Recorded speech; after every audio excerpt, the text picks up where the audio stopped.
主要是昨天晚上又开始剧烈的咳嗽，对，咳嗽了是吧？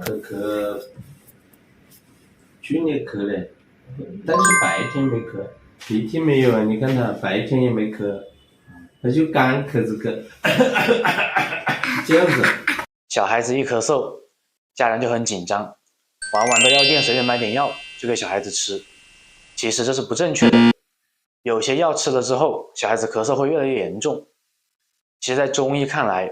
我们的咳嗽是大概分为3种类型。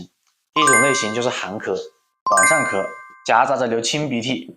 同时如果咳嗽有痰的话，它那种痰是比较白皙的，颜色偏白偏稀的痰，这种一般是受凉了，吹到风冷到了，或者晚上没盖好被子，导致寒邪入体。这种情况下的话，我们是不能吃枇杷止咳糖浆跟清肺止咳颗粒的，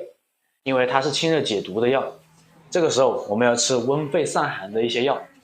这就是我们中医的一个优势。第二种咳嗽就是热咳，这种咳嗽一般是以白天为主，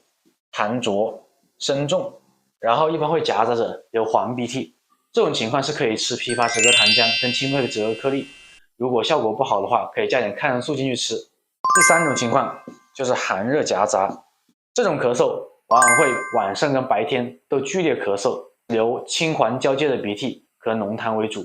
这种寒热错杂的情况下，我们也不能随便吃清热解毒的药，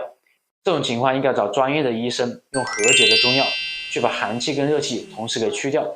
如果单纯吃清热解毒药的话，会导致寒邪留在体内，久久不去，会变成一个迁延性的咳嗽。